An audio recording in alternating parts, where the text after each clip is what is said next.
नमस्कार दोस्तों, कैसे आप सभी लोग। तो स्वागत है आपका हमारे चैनल की एक और स्कीम में।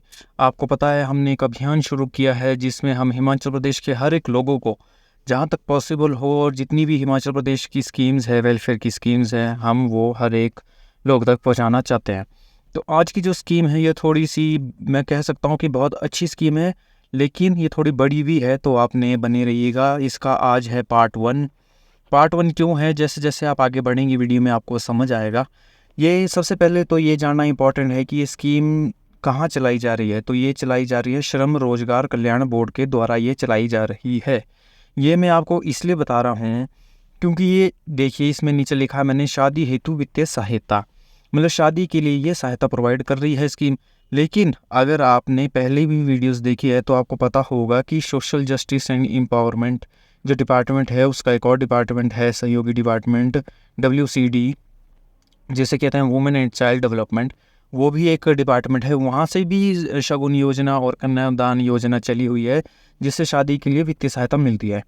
तो इसीलिए ये एक अलग डिपार्टमेंट है, ये आता है लेबर एंड एम्प्लॉयमेंट के अंदर। लेबर एंड एम्प्लॉयमेंट जो हमारा डिपार्टमेंट है हिमाचल प्रदेश का, उसके अंदर ये स्कीम है। तो आप समझ गए होंगे, दो स्कीम्स हैं हिमाचल, दो जगह से स्कीम है हिमाचल प्रदेश के अंदर। एक है WCD विभाग, वुमेन एंड चाइल्ड डेवलपमेंट, और दूसरा है हमारा लेबर एंड एम्प्लॉयमेंट के अंदर। तो ये वाली स्कीम है लेबर एंड एम्प्लॉयमेंट के अंदर। WCD वाली स्कीम्स हमने पहले ही कवर कर ली है और दोनों में फ़ायदा हो रहा है शादी के लिए वित्तीय सहायता। और जो WCD की स्कीम है वो दो स्कीम में है, जिसमें एक में मिल रहे 51,000, दूसरे मिलते हैं 35,000 रुपये। और इसमें कितने मिलते हैं ये हम आपको आगे बताएंगे। इसमें भी वैसे मिलते हैं 51,000 रुपये, लेकिन इसे प्राप्त करने का क्या प्रोसीजर है वो मैं आपको बताता हूँ। अब इसमें सबसे पहले जो ये बात है कि ये श्रम रोजगार कल्याण बोर्ड लेबर एंड एम्प्लॉयमेंट के अंदर आता है, ये मैंने आपको बता दिया है। तो यहाँ पे रजिस्ट्रेशन करना ज़रूरी है, आप रजिस्टर्ड होने चाहिए, तभी आपको इसका फ़ायदा मिलेगा। और इसमें बहुत फ़ायदे हैं, तभी मैंने बोला था कि ये पार्ट 1 है। पार्ट 2 के लिए मतलब हम आज पार्ट 1 तक ही फोकस रखेंगे क्योंकि बहुत सारी इसमें इन्फॉर्मेशन है। फिर उसके बाद अदर पार्ट बनाएंगे, जितने भी कम बनाएंगे, ज़्यादा नहीं बनाएंगे, एक्स्ट्रा कोई भी इन्फॉर्मेशन नहीं होगी, जितनी भी होगी काम की इन्फॉर्मेशन होगी। तो सबसे पहले आपको रजिस्टर करना है इस बोर्ड में। तो रजिस्टर करने के लिए सबसे पहली जो शर्त है वो है आपकी आयु होनी चाहिए 18 से 60 वर्ष के बीच में। 18 से 60 वर्ष के बीच आपकी एज होनी चाहिए। और पिछले साल जब आप रजिस्टर कर रहे हैं उसके पिछले साल मतलब कि 12 महीनों में आपने कम से कम 90 दिन कहीं ना कहीं काम किया होना चाहिए। अब जैसे कि आप नाम से ही समझ पा रहे होंगे, ये है श्रम रोजगार कल्याण बोर्ड, मतलब कहीं ना कहीं बिल्डिंग कंस्ट्रक्शन वर्क जो होता है वहाँ पे आपका काम किया हुआ होना ज़रूरी है। और इसमें ये काम कौन कौन से काम जो है वो गिने जाएंगे। इसमें काम गिने जाएंगे आपके जैसे निजी निर्माण कार्य, आपने मान लो किसी बोलते ठेकेदार के अंदर काम किया हो, या सरकार या पंचायत द्वारा संचालित कोई कार्य है उसमें काम किया हो, ये सारे काम उसमें गिने जाएंगे।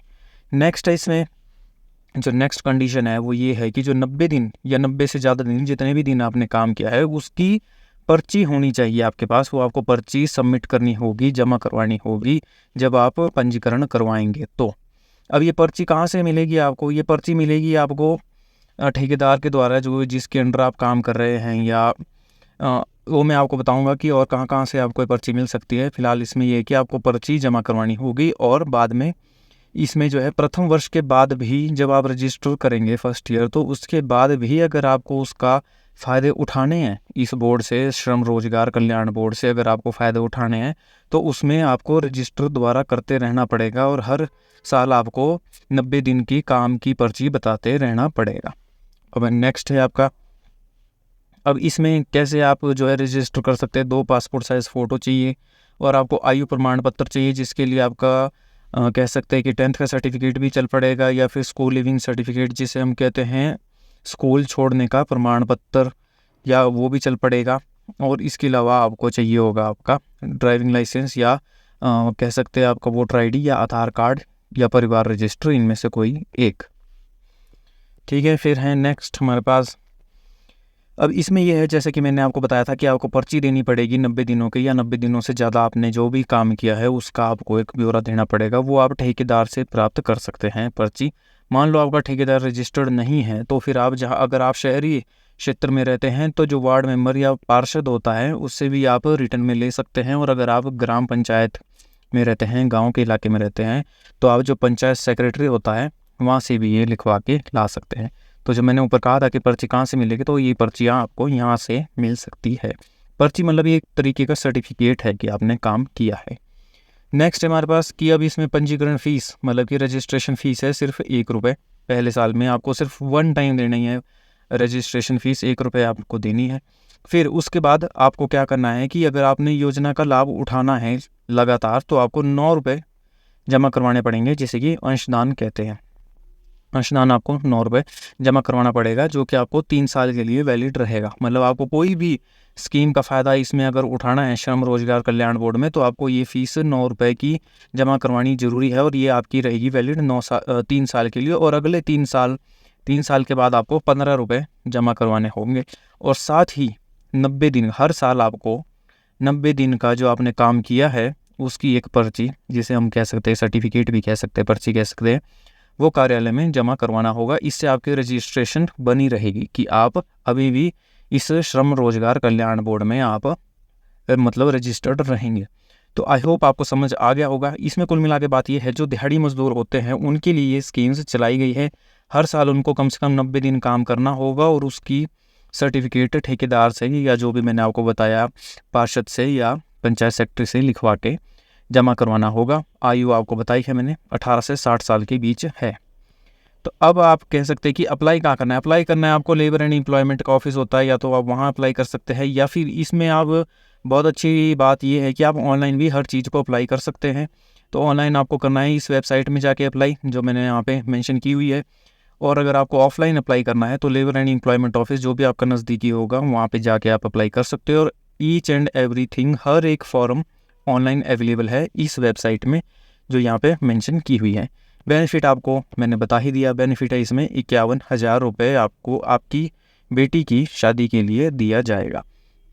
लेकिन जैसे कि मैंने बताया कि इसी के अंदर इसके अंदर श्रम रोजगार कल्याण बोर्ड के अंदर बहुत सारी स्कीम्स बहुत है, लेकिन रजिस्ट्रेशन का प्रोसेस यही रहेगा। जो रजिस्ट्रेशन का प्रोसेस मैंने आपको बताया वो सेम रहेगा।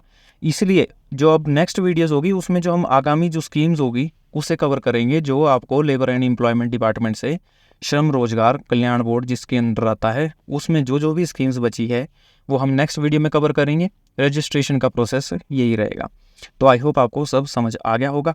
आपने जो भी पात्र उम्मीदवार है उसकी फैमिली तक आपने ये स्कीम्स पहुंचानी है। हमारा सिर्फ मिशन यही है कि हम हिमाचल प्रदेश की हर एक स्कीम का जन जन तक पहुंचाए, ताकि स्कीम्स बहुत होती है लेकिन लोगों को पता नहीं होता। बस हमारा काम यही है कि हमने हर एक लोगों तक इन स्कीम्स को पहुंचाना है। तो वीडियो देखने के लिए आपका बहुत बहुत धन्यवाद। वीडियो अच्छी लगी हो तो लाइक कीजिएगा और इसे शेयर भी कीजिएगा, चैनल को सब्सक्राइब कीजिएगा। वीडियो देखने के लिए बहुत बहुत धन्यवाद। Thank you.